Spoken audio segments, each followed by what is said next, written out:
This is again UGC admission type youth is concerned in Sri Lanka. Percentage eligible for university admission 2012 or 2011, 61% of the student appeared for the A-level examination with full subject cover. 61% qualified for university admission, but we have admitted only 15% of them. 2012, almost 60% eligible for university admission. 20% got admission. Of course, this is a somewhat peculiar year. The intervention of the Supreme Court issue is there. Therefore, this time it was 20% year 2012. That means those who qualified, we recruited about 20% in that year. Let me quickly move into the youth and IT usage. Computer literacy, ownership of the computers, and change from 2006 to 2012. And in fact, today morning I was discussing with the Census Department very latest 2012 census information about IT, youth and Sri Lankan population. Unfortunately, Sri Lankan population 10 years and above is taken. Only about 22% of the Sri Lankan population having some knowledge about how to use the computer. 10 years and above group is.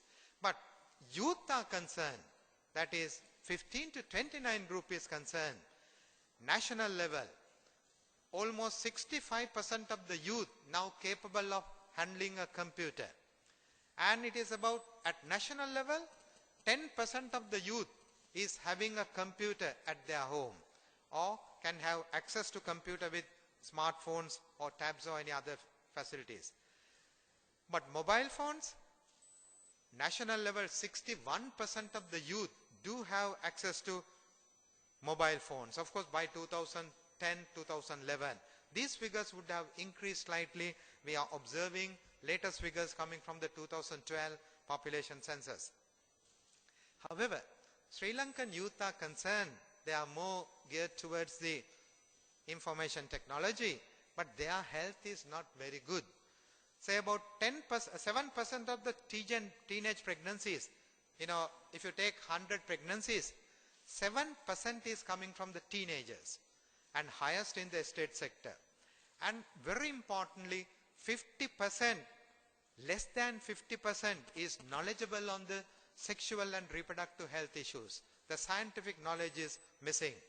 And 63% of the malnourished women are youth. 33% of female youth are anemic. And also, if you believe that deaths due to suicide is highest among the males of 20 to 29. Higher rate of suicides, and also like a group committing suicide kind of images we can observe in our media very frequently. Tobacco use has declined significantly, no doubt, but 27% alcohol users you can observe 15 to 29 age group. 15 to 29. And less than 50% is knowledgeable about the STD and AIDS. Well, I come to the very important slide here. Youth and their migration desire to capture some of their final desire.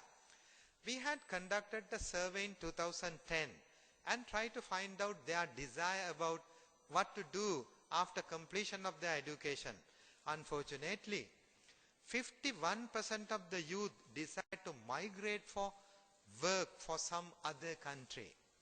31% of the youth wish to migrate on another country on permanent basis. More men, Tamils, Muslims compared with the Sinhalese decide to migrate to other countries. Then question comes, why is the tendency to migrate the strongest among youth in Sri Lanka compared to that of many other Asian countries? This is a question I am also puzzled. Say for example, 4,000 vacancies were advertised by the Korean companies. Foreign Employment Bureau advertised 4,000 job vacancies.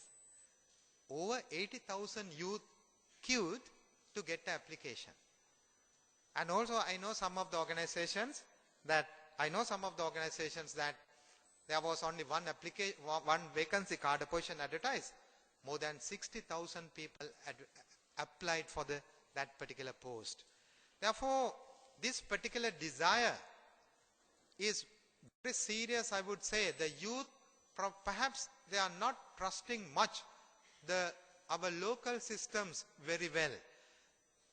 Employment opportunities, the fairness in the selection process is challenged by them, and this required for further research.